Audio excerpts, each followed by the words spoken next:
Hey everybody, thank you for joining me for this video. I hope you like the hairdo today. I did a little side bun. I actually used this for the news today. I kind of just, I teased my hair up here a little bit and kind of pinned it up like I would go half up. So I did bobby pins to pin that up in the back, and then I pulled it down into a low ponytail like behind my ear. So it's not like the extreme side bun that's like maybe on my ear, but it's just right over here.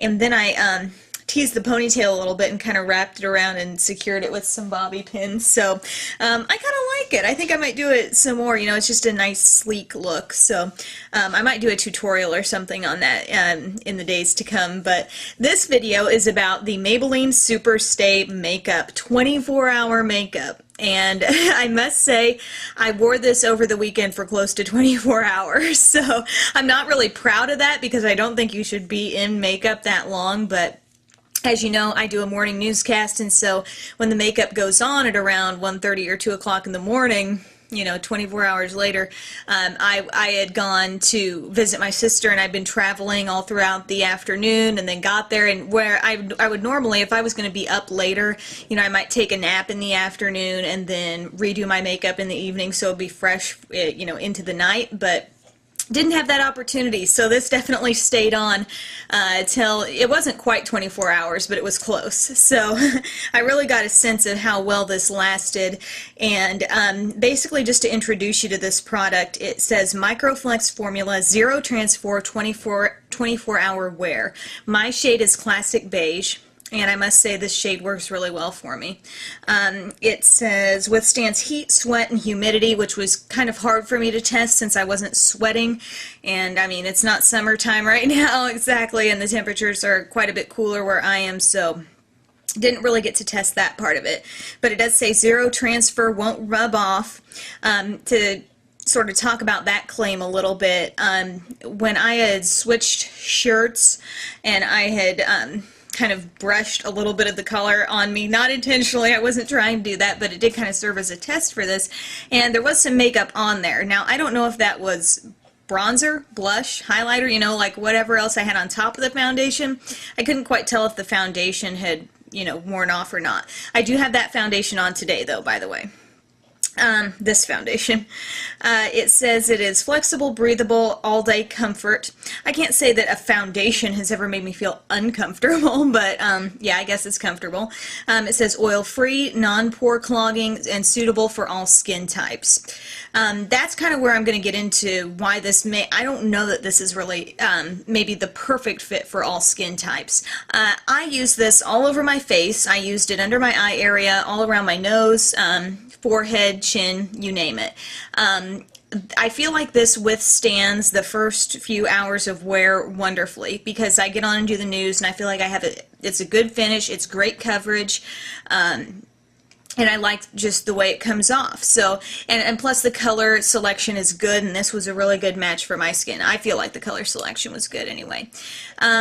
However, if you get into the evening hours of a day, say, I mean, on a typical day, if you put this on in the morning and you wear it all the way through to the evening, if you have combination skin like I do, which can sometimes get oily around the nose or forehead or chin, I think you're going to find that this is a little bit, I think you're going to see that oiliness, and it's going to sort of alter the way this foundation looks a little bit on your face.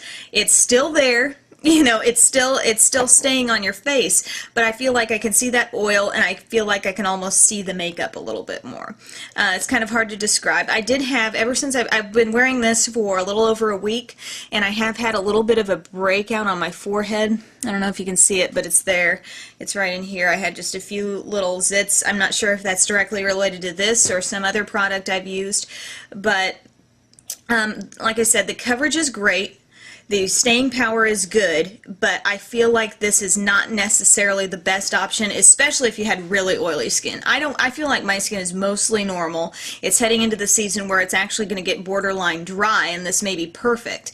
But I think if you do have oil control problems, you put this on and it doesn't do as well for the oil control as, say, Revlon ColorStay for combination oily skin. Revlon ColorStay has two versions. They have the dry and normal formula, and they have the combination oily formula.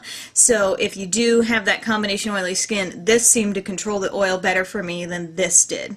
And it's not just a matter of controlling the oil. I don't think your foundation should solely be responsible for how oily of skin you have, but how does it react with the oil, and how does it continue to look on your face. And I don't feel like this has a cakey feel at all. I do kind of question in the ads where it shows like the foundation on like a stretchy band or something, and when the band stretches, the other foundations just crumble, and this just stretches and, you know, moves and whatever. I don't think I've had any foundation that really cracked. I feel like I've been a big believer in drugstore long-wearing foundations, and I've had two great ones. I like Rimmel Lasting Finish. My shade is 200 Soft Beige, and Revlon ColorStay in the summer True Beige really worked well for me in the oily combination. The way these would all compare would be kind of like this in terms of skin type. This is what would probably be most dry skin friendly, the Maybelline SuperStay. Lasting Finish goes on, like this goes on really well too, by the way. It spreads very evenly. It does feel like it has a little extra moisture in it. This is another one of those that has moisture in it. It seems to withstand the day a little bit better. If you have some oil problems, withstands it, makes your makeup seem a little more like it's staying fresh longer than this. So the Lasting Finish is really good, even if you are a little oily, but ultimately, if you really have oil control problems, the Revlon ColorStay for combination oily skin, it doesn't spread on quite as creamy, but if you have oily skin, you don't want as much moisture in your makeup. So this one is kind of like edging out on top still, Lasting Finish. I really, really love that. But I like all of these. I just think that they're slightly more suited to different skin types. And SuperStay makeup, should you try it for the 24-hour wear? I mean, did my face look bad after close to 24 hours? No, but it clearly was not as fresh as when I put it on. You know, the oil was starting to show through. It was starting to make the foundation look a slight bit broken down, maybe in certain areas like around my forehead and nose. And so, I mean, it's not a miracle worker, but it is good, and especially if you have dry skin, as we head into winter time, I think this will be nice for a lot of skin types. So I would throw this into my little, you know, top 3 of drugstore long-wearing foundations, and hopefully if you get to check it out, maybe you can let me know in the comments section or shoot me a message and let me know how that ended up working for you. So thanks so much for tuning in for this video, guys, and have a great day.